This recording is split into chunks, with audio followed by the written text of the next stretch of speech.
We're gonna rock down to Galactic Avenue and we're gonna make it higher. Yeah, that was me being a twat. But welcome, ladies and gentlemen, to the Shadow Scythe playing Galactic Civilizations 3, or should I say, Galaktik Brikwars 2, Elektrik Boogaloo.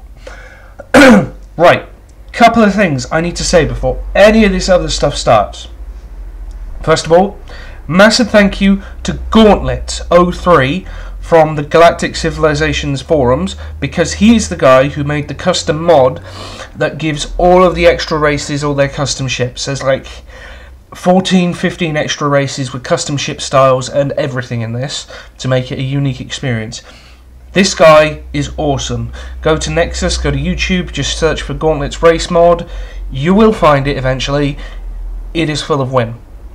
Also, there is another guy whose name unfortunately has just slipped my memory because I'm a bastard, but he is the guy who does all of the custom planets, custom Starscape and custom stars mods, which means I will be having more planets in this playthrough, more varied planets in this playthrough, more stars, more star types, including binary and even rarer trinary star systems, along with extra work on the background. And if I was playing on a spiral galaxy, then it would have extra spiral galaxy styles with more arms and so on and so forth.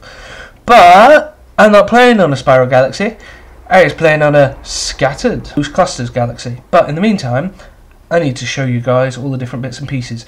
Now ignore these kind of extra funky races on here because they're from Gauntlet's race mod, with the exception of the Snarthy. These are all of the extra races I have added. And then there's the Scythian Empire, because you know, I ended up taking a bit of a Dalek thing there. Exterminate the Phalanx, or the Phalanx, or however you pronounce it. Next point of utter shiteness. Yeah, I'm now playing on an excessive galaxy size, and there is a good reason for this. In the interim between Galactic Brikwars Season 1 and Season 2, I doubled my RAMs! I'm now running 16 gig of DDR3, not DDR4 unfortunately, but you know, close enough. Which means I'll be running an excessive. Last time I ran, I believe it was either a gigantic or an immense. Excessive is even bigger than that again. So yeah, and I'll be playing on loose clusters. So rather than having it on an entire galactic spiral arm or whatnot, it's more like a local cluster type deal. You know, various tightly packed in space relative, you know, star systems and whatnot. We'll be having abundant stars, abundant planets, abundant habitable planets, abundant extreme planets, and there will be more extreme planets and more pirates that you can shake a stick at. Asteroids are uncommon, because if I have found one thing, regardless of how much RAM you have, the number of asteroids and the way they're handled in the game bogs the game down something horrible. I'm actually going to move nebulae down to common. No, actually, I'm going to leave that as occasional. And I'm going to leave black holes as abundant. Resource frequency is now uncommon because there were so many starbases in the last game trying to munch up all the resources on the map that it actually slowed it down. So we want to keep it playable because not all of the bugs have been worked out, even though we're on 1.3.2 or whatever it is now. There are no ascension crystal around at all because, you know, last time round. And victory conditions. There are only 2. Conquest. Crush your enemies and dominate the galaxy. And alliance. Use diplomacy to bring peace to the galaxy. Yes, this bitch is going on to the bitter end. I am going to conquer the galaxy, or I am going to die trying. So, yeah. Galaxy difficulty, genius. Game pacing, I'm going to move up to very fast. Research rate, very fast. United planets are abundant, but they don't seem to happen very often when you end up with 25 races or more. Galactic events are abundant. Mega events are abundant. Minor races, none. Now, to save the bullshittery of last time round, AI surrendering is disabled. They will fight on to the bitter end, which means I won't suddenly end up inheriting an entire extra empire for no apparent reason. Because, you know, that was confusing as fuck for episode 9. Or was it episode 10? Was it both? I can't remember. And now, for the real meat and bones of all this. the races. We have the Republic of Dura told me it's supposed to be pronounced as a J, so Magyar or Magyar or something. I don't know. Never wrapped my head around Polish. Bricktoid Automata, Assyrian Star Empire, the Mercenary Army of Extermination, the Phallic Empire, or Phallic Empire, depending on how you look at it. Celestial Kingdom, yep, the galaxy's bitches are back. Zupan Mining Company, time-travelling Super Jews, Oasis, yes, we have ISIS in the Brickverse. The United Systems Alliance, the 45th Union, Emirian Empire and Commonwealth, the Luchardsko Empire, the Synthetic Organic Coalition, the Tratorian Republic, the Police State of Venice, the M-Throne Empire, Britannian League, Immortal Empire, Bavarian Empire, Confederation of Polonia, Akkadian Empire, the Space Mafia, yeah, they're the first of the space ones, the Shit Goats, we have Galactic Shit Goats, the Epistocracy of Bricktopia, the Imperial Magic Strait, the Space Nazis, and the Vol. Now, all in all, that is 29 races, including the Scythian Empire, so that's pretty much... that's just one, that double plus one from last time round. So, let us begin. Building map. Dun dun. I don't know. I wanted some kind of suitable dramatic music at this point. It didn't really work out for when we did it. Dun dun dun dun dun dun dun dun dun dun. Oh god, no. It is doing something. Yay! Peace through technological arrogance. And I even have a new mouse too, after breaking my finger and giving myself a wonderful permanent bump in my fingernail. Alright, so I'm all the way up in the top corner this time. And look at this.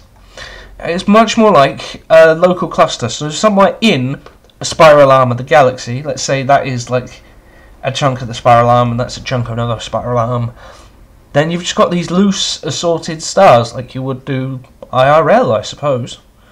I just used NetSpeak in a video.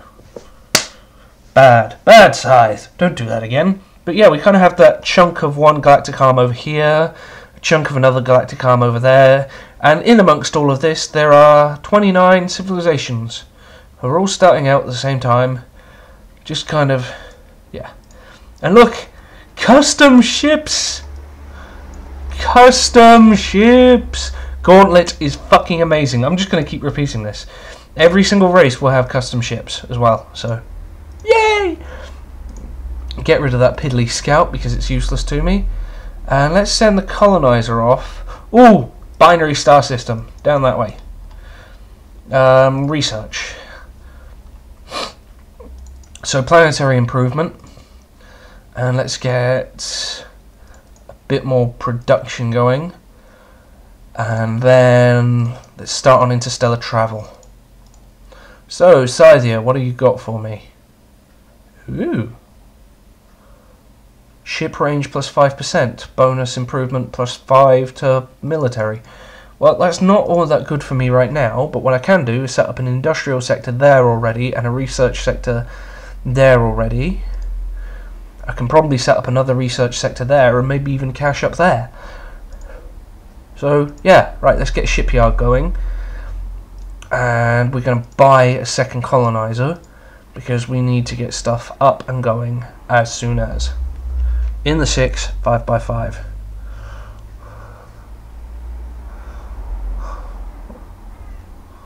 Right, so that's the second colonizer. Yeah, it's the second one of them up and going. So, let's get these factories up and going.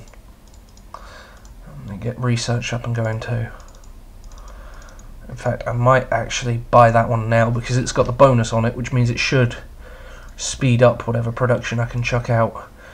And then we can just settle on a couple of constructors and get the home systems star bases up and going for those juicy bonuses. Oh wow, there's quite a few binary star systems around. Although in real life they're not really supposed to be that uncommon, so... Right. Just keep on chucking. Yes! Kane 2. Lovely little world with a binary star system. Go on then. A planet with amazing potential. And its twin brother too. Wow. Plus 20% food production. Murder all the bugs. Murder them! Murder! You forget you're in the Brikwars, my friend. Everything is murder here. Right. That's useless. You need to go that way. To Kanon 4. Ideology. I've instantly jumped down the malevolent tech tree. Right. Let's us build the Intimidation Center. And we have our first anomaly, which is another 100 credits. Yay! Alright, so you can get up and running with another 3 basic factories. Colony unique, so I can build one of those on every colony. That should help with my morale. Oh, pardon me. It's like 3 minutes past 9 in the morning, and I've just started playing. I've only just finished eating a massive bowl of porridge, so I'm like, oh, there's another planet over there. What have we got? Rufus 4. Kane, Rufus, what are we going to find? Bob 2? If that actually happens, you know. Yeah, I called it. Plus 20% approval. Yep. Get some benevolent ideology points going. Planetary soil upgrade over there, so I can get both production and research online. Interstellar travel, and we need hyperdrive specialization so we can actually get our ships moving at a semi-decent speed. And I keep saying the word semi. Semi. Semi.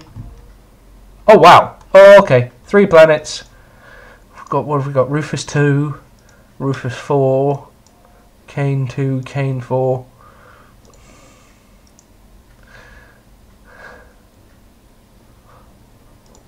So 7 turns in, and I've already colonised 2 worlds and located another 2 right on my doorstep.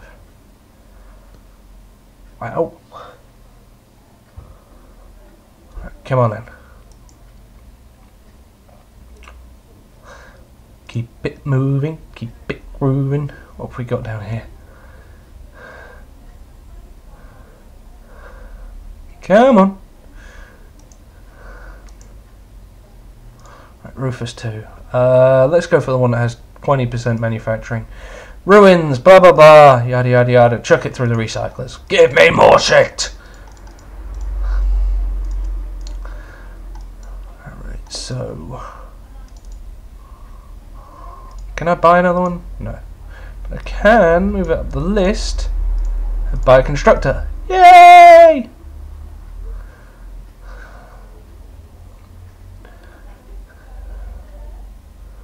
Come on. So we can get another production center up and going, or industrial sector, or whatever the hell I want to call it. Idle ship. So that would be my constructor, which I'm going to move out over here because I actually have a plan this time around. I've actually worked out that it takes 4 spaces horizontally, or 2, 3, yeah, about there. And you can put a starbase at each one of these 4 points and basically get massive bonuses off of them. So yeah, that's what I'm going to do to keep the Scythia system pumping shit out quick. Keep that edge over everyone else.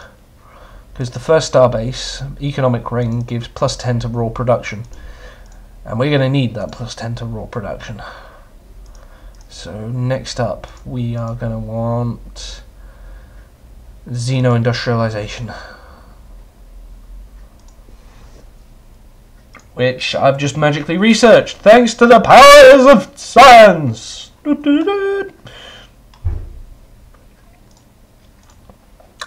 We are going to want, I'm actually going to say, yeah, the research specialization, so we can stay competitive at this early point in the game. The more tech you have, the better your equipment is, the better your items are, the better your buildings are, so on and so forth. So, yeah, I'm just going to keep rolling down that road. So I want to place another starbase about there, another starbase about there, and another starbase about there. And that will have Scythia covered by 4 corners of starbase production, and therefore it'll boost it up through the roof. Or at least that's the plan. Is that colony ship any closer to building yet? Oh, I just don't have enough credits to do it. Meanwhile, my surveyor is lost in the middle of nowhere. Ooh, that's a nice planet. What are you? You're a shrouded planet. Oh, well, there we are. So,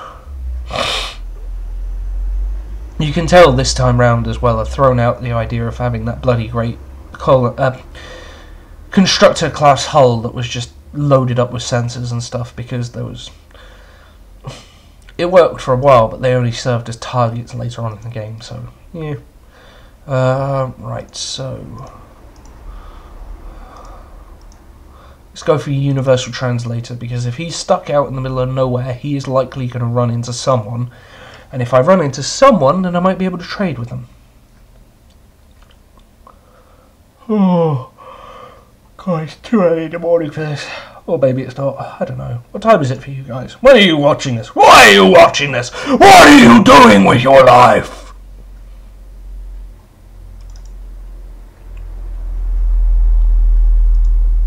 Because you know I'm interested. Right, here we go. Let me go and colonize Kane. Oh no, Rufus 4, and then we will roll on. Oh, there's a little circle of red over there on the map. Hey! The Confederation of Polonia! I'm not building forces on your doorstep, you're bloody miles away! Shut your face! You're supposed to be bros here, and the first thing you do, you're like, I see you, Jay. Oh well, right, what have we got? Advanced recirculation, yes please. I will trade you that for enhanced production and universal translator, maybe even defense systems? No? Okay. How about some xenocommerce? I'll give you some money for xenocommerce. How about that much money? Oh. No. No. Fine. I will take advanced recirculation and some of your money, baby. Yeah! So that should increase the range of my ships. Not enough to make that surveyor actually useful, but enough so it can trundle around a fair bit. And we're almost colonising Rufus 4.